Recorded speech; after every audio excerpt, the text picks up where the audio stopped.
good morning, everybody online from a lovely, sunny Johannesburg. It is as if winter has just disappeared, and this whole week has been beautiful spring type of weather days. So there's a few things that are going on, and you would think that at this time of the year, with everything that we're dealing with and planning, that the legislature won't go out and publish like it feels to be like 70 different papers that has to be commented on, but here we are.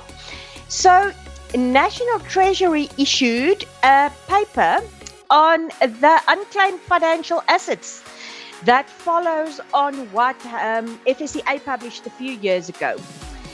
So this paper is named, I'm going to read the name to you, A Framework to Centralize Unclaimed Financial Assets in South Africa. Now, this is open for comment now until the 19th of September. What does this paper say? This framework proposes that the funds that is currently sitting in unclaimed assets be invested with the Corporation for Public Deposit, CPD. Now, this is a subsidiary of the South African Reserve Bank, responsible for managing public deposits from various governmental entities. So they suggest now, National Treasury, that the Unclaimed Benefits Administrator could be a new entity similar to that of the Government Pensions Administration Agency that administers the Government Employees Pension Fund, or a financial institution that is an existing administrator and has the necessary scale and capabilities. I think what is good news is that National Treasury realizes that this pool of funds will have to sit somewhere separate and be separately administered and not fall into the great big black hole of just going somewhere and nobody knows how it's going to be managed. So this entity would be responsible then for record keeping, tracing of asset owners and beneficiaries. So the problem in the current approach is obviously that the funds sit with multiple financial institutions. It is coming from various different sources. So it could be policy payments, it could be retirement funding, and all of everything in between. What will then happen is, under the proposal, these financial institutions that currently hold these unclaimed assets will have to transfer them to this central administrator for further deposit with the CPD. So this will happen over time. Ownership of the assets would remain with potential claimants until the expiry of a prescribed claims period. This is a new thing, and this is maybe where some conversation will happen in the comments that will be sent. So there's an expiry date. Two options that are given at this point in time, in which you can then now claim from this administrator, if you want to call it that. So two options for expiry.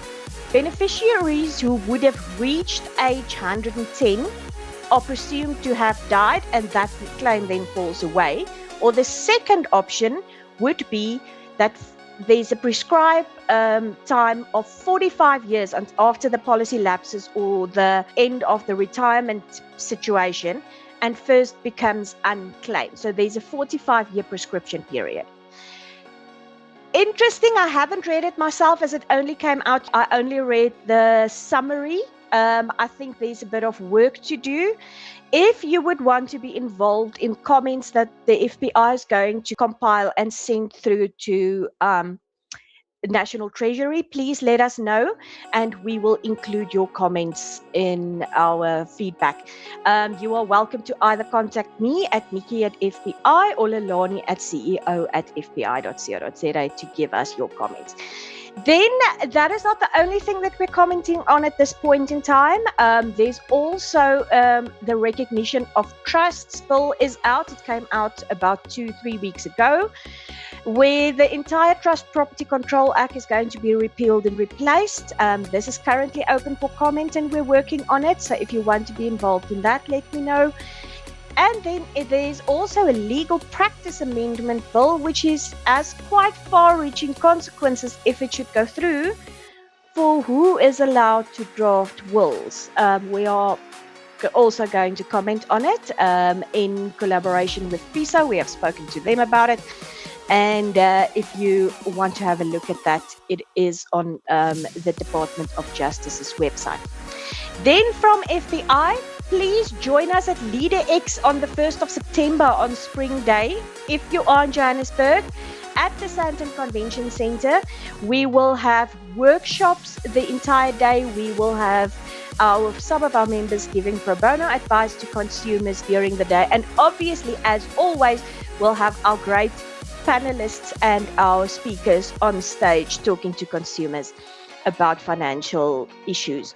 If you want to register, go to leaderex.com and use the code FPI guest as your voucher code, and it will then be free for you, and you will not have to pay the 250 Rand entrance fee.